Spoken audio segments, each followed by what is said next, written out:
ባርንቢ በጣም ፈሪ ጥንቸል ነው። ከቤት መውጣትና ከጓደኞቹ ጋር መጫወት በጣም ይፈራል። ጓደኞቹን ከደጅ ሲጫወቱ ቢያያቸውም ወጥቶ ለመጫወት ግን ድፍረት ያጣል። ከዛ ይልቅ በቤቱ ለብቻው በራሱ መጫወቻዎች ሻዩን እየጠጣ መጫወትን ይመርጣል። አንድ ቀን በመስኮቱ ላይ የምታምርና የምታብረቀርቅ ቢራቢሮ አየ።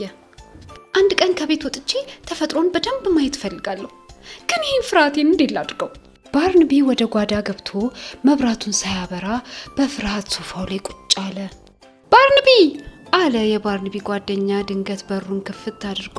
ይህን ካርታ ተመልከት ብሎ ለባርንቢ ካርታውን ሰጠው።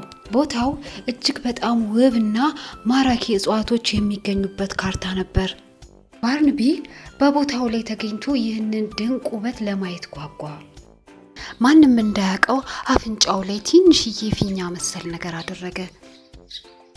ከጉድጓዱ ወጥቶ ትንሽ እንደተራመደ ጭቃ ውስጥ ገባ። በቃ ባርንቢ አትችልም። አይ ተስፋ መቁረጥማ የለብህም። በቃ ባርንቢ ዝም ብለን የፈራኸው ምንም ነገር የለም፣ ማንም ምንም አላረገኝም። ራሱን ካበረታታ በኋላ የአቅጣጫውን ካርታ ይዞ በአቅጣጫው መሰረት መሄድ ጀመረ። በመንገዱ ላይ መሻገር የሚገባው ወራጅ ውሃ ገጠመው። ቆይ ቀስ ብዬ ልሻገር።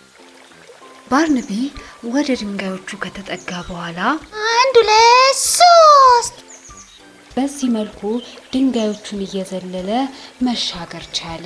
ባርንቢ በጣም ደስ አለው። የምፈልገው ቦታ ደርሻለሁ፣ ዋው በጣም ያምራል፣ ወሆ! ባርንቢ ከፍርሃቱ ወጥቶ የሚፈልገው ቦታ ላይ መድረስ ችሏል።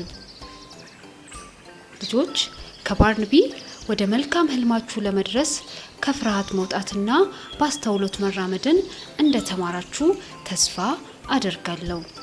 እነዚህንና መሰል ጣፋጭ ተረቶችን ለማግኘት ሰብስክራይብ፣ ላይክ፣ ሼር ማድረግ እንዳትረሱ። ስለምትከታተሉን እጅግ በጣም አድርገን እናመሰግናለን።